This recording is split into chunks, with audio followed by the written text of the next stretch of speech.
एक गांव में राजू और शिवा नाम के दो दोस्त रहा करते थे। दोनों में से किसी को भी कोई भी कष्ट होता तो वो दोनों हमेशा एक दूसरे की मदद करते थे। ये देखकर गांव के लोग भी हैरान रह गए थे। एक दिन शहर में कुछ काम होने के कारण वो दोनों जंगल के रास्ते से शहर की ओर निकल गए। कुछ देर चलने के बाद उन्हें एक पेड़ दिखाई दिया।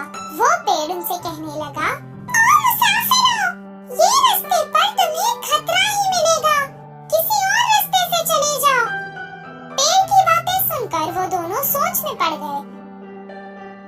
शिवा ने भी पूछा, कोई भूत या डाकू तो नहीं? नहीं, लेकिन उससे भी खतरनाक कुछ है जिससे तुम्हारी जान को खतरा हो सकता है। मेरी बात मान लो और वापस चले जाओ।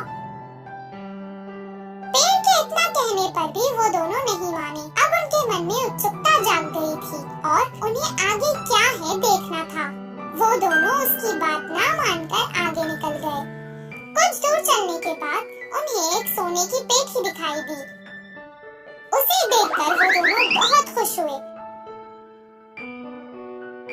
शिवा ने जवाब दिया, शायद इस खजाने को हमसे छुपाने के लिए ही उसने ये झूठ बोला होगा। चलो उस पेड़ की बातें छोड़ो और इस खजाने का क्या करना है ये सोचो। अब इसे हम दिन में तो गांव नहीं ले जा सकते, गांव वालों को इसका पता चल जाएगा। एक जन यहाँ रुककर खजाने का ध्यान रखेगा और दूसरा गांव वापस जाकर खाना और इस खजाने को वापस ले जाने के लिए कुछ सामान लाएगा।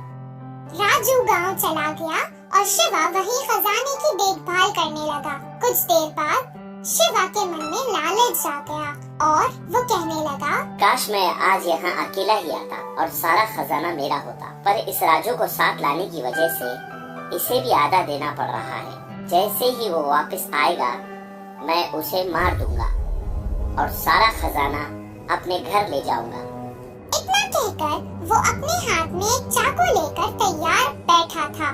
दूसरी ओर राजू के मन में भी अब लालच आ गया था। मैं भोजन में जहर मिलाकर ले जाता हूँ, किसी को भी पता नहीं चलेगा कि वो कैसे मर गया और मैं खजाना लेकर गांव वापस आ जाऊंगा।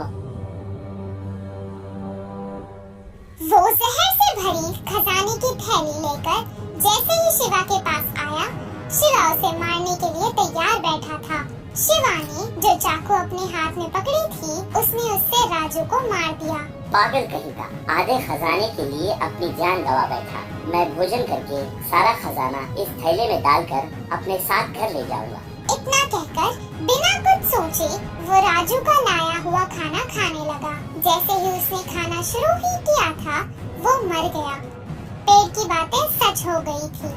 इस कहानी से हमें ये शिक्षा मिलती है कि पैसा अच्छे से अच्छी दोस्ती को भी खराब